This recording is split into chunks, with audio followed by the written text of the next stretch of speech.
নমস্কার, কেমন আছেন সবাই? রূপকথার নতুন একটি ব্লগে আপনাদেরকে অনেক স্বাগত জানাই। এখন বাজে ঘড়ির কাঁটায় ঠিক 9:30 আর ঘুম থেকে ওঠার পর সমস্ত বাসি কাজ সেরে এখন চলে আসলাম ঠাকুর ঘরে। আর এখন থেকে আপনাদের সাথে আমি আমার ডেলি ব্লগটা শেয়ার করছি। আজকে হচ্ছে বাড়ির পাশে যে মায়ের থান আছে সেখানে পুজো, তো ভাবলাম সকালে উঠে স্নান করে শাড়ি পরে একেবারে পুজোটা দিয়ে নেব।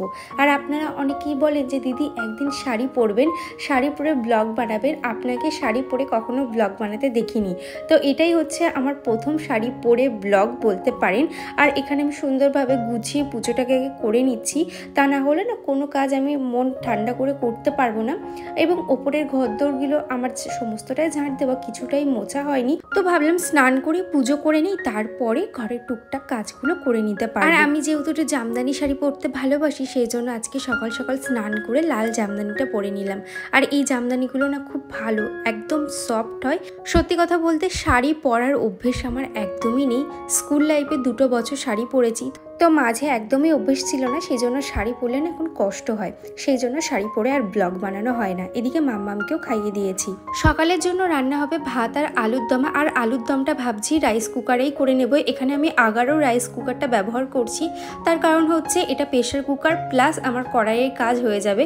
এখানে আলুগুলোকে সিদ্ধ করে নিচ্ছি। আলাদা করে প্রেশার কুকার ব্যবহার করতে গেলে সেটাকে মাজো, তারপরে আবার কড়াই ইউজ করো, তো সেই জন্য ভাবলাম এর ভিতরে কিন্তু আজকে আমি আলুর দমটা করে নেব। দেখুন বেশি সময় লাগলো না, আলুগুলো কিন্তু আমার সিদ্ধ হয়ে গেছে। আর এই ছোট ছোট আলুগুলো কিন্তু আমি আলুর দম করার জন্যই কিনে নিয়ে এসেছিলাম। তো এখানে আমি সমস্ত মশলাগুলো কেটে রেডি করে নিয়ে ঠান্ডা হলেই তবেই কিন্তু আলুর খোসাগুলো ছাড়াবো, তা না হলে না খোসার সাথে আলুটা উঠে আসবে। আর যদি আপনাদের হাতে সময় না থাকে তবে সিদ্ধ আলু একটু গরম জল থেকে তুলে নিয়ে ঠান্ডা জলে দিয়ে রাখবেন, দেখবেন খুব সুন্দরভাবে আলুর খোসাগুলো উঠে আসবে। আর এদিকে সমস্ত মশলা কষিয়ে নিচ্ছি। আর এদিকে টমেটো এবং একটু পেঁয়াজের কলি বেরিয়েছিল, তো সেটাও দিয়ে দিলাম। একটু গুঁড়ো মশলা দিয়ে দিলাম, দেওয়ার পরে জলটা দিয়ে না ভালোভাবে ঢেকে দিয়েছিলাম।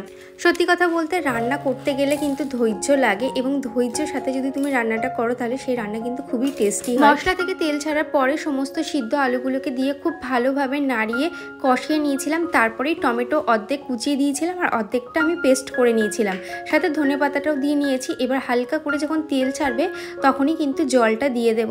আর জল দিয়ে বেশিক্ষণ ফুটাবো না, আর অল্পই জল দিলাম, একটু মাখা মাখা করবো তাই। আর এদিকে দেখুন আলুর দম কিন্তু আমার রেডি হয়ে গেছে। তারপরে চলে আসলাম ঘরের কাজে। আজকে যেহেতু বাড়িতে পুজো, বাড়িতে সব লোকজন আসবে, যে কারণে বেডশিটটাও চেঞ্জ করে নিচ্ছি। আর এই বেডশিটটা না আমি কিনেছিলাম 2 বছর আগে, তবে না আর পাতা হচ্ছিল না কোনো কারণেই। পুজোর সময় নতুন একটা বেড কভার আমার মা দিয়েছিল, তো সেটাই পেতেছিলাম, তো এটা ভাবলাম এবছর পাতি। আমার এই যে বাটিকের যে বেডশিটগুলো হয় আমার এত ভালো লাগে। আমার খুব ভয় লাগে জানেন তো সাদা বেড কভার ইউজ করতে, মাম্মাম যেহেতু ছোট, তো আর সাদা বেড কভার ইউজ করা বা মেনটেন করা কিন্তু খুব চাপের ব্যাপার, যে কারণে আমি এই কালারটা বেছে নিয়েছি। আর এই কালারটার ভিতরে দেখবেন একটা সাদা রাউন্ড দেওয়া আছে, যে কারণে খুব ভালো লাগছে, মানে আমার তো খুব পছন্দ হয়েছে।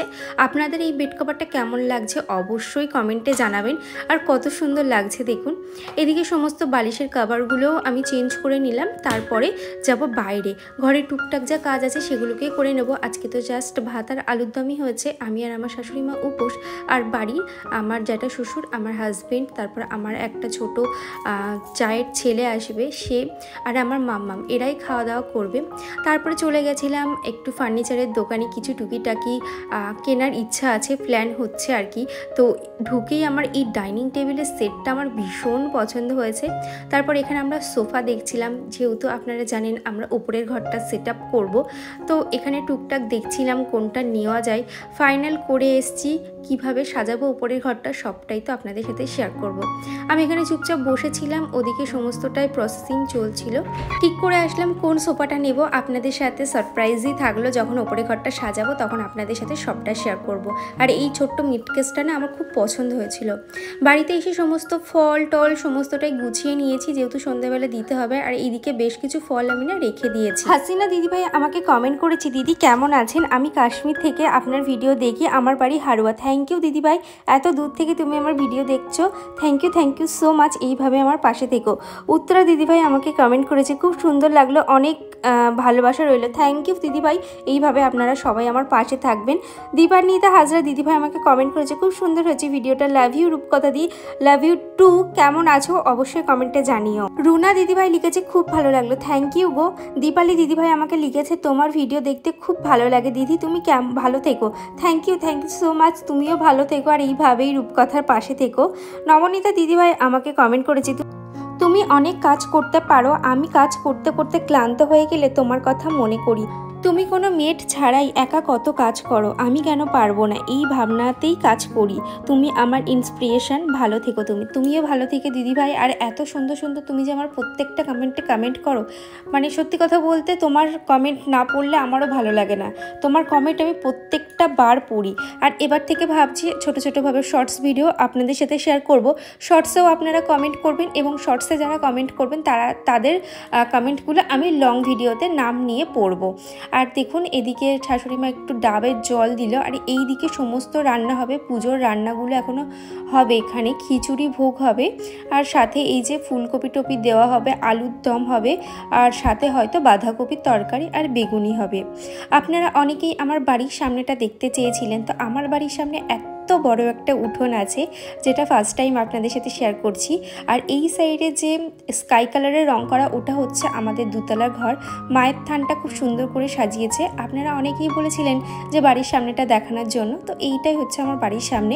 বিকালে গাছে জল দিয়ে নেব, তারপরেই কিন্তু রেডি হয়ে নেব। এই পুজোটা কিন্তু খুব তাড়াতাড়ি হয় আমাদের এখানে।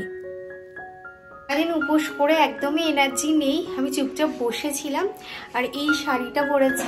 আপনারা অনেকেই জানতে চেয়েছিলেন আমার নেকলেসটা, তো এটা হচ্ছে। আর ওদিকে পুজোয় বসে গিয়েছে, অমাবস্যা পূর্ণিমা এরকম কোনো ব্যাপার নেই, তো সেই জন্য তাড়াতাড়ি বসে গিয়েছে। এবছর তো অনেকটা লেট করে বসেছে, আর প্রত্যেক বছর এর আগেও বসে যায়। অ্যাকচুয়ালি মন্দিরটা সাজাতে অনেকটা লেট করেছে। আর চশমাটা আমার মুখে একদমই বেমানান, তো কিছু করার নেই, পড়ছি। তার কারণ হচ্ছে আমি কিছু দেখতে পাচ্ছি না, চোখ পুরো লাল হয়ে যাচ্ছে। দেখুন আমি একটুখানি চশমাটা খুলে রাখলেই চোখ লাল হয়ে যাচ্ছে।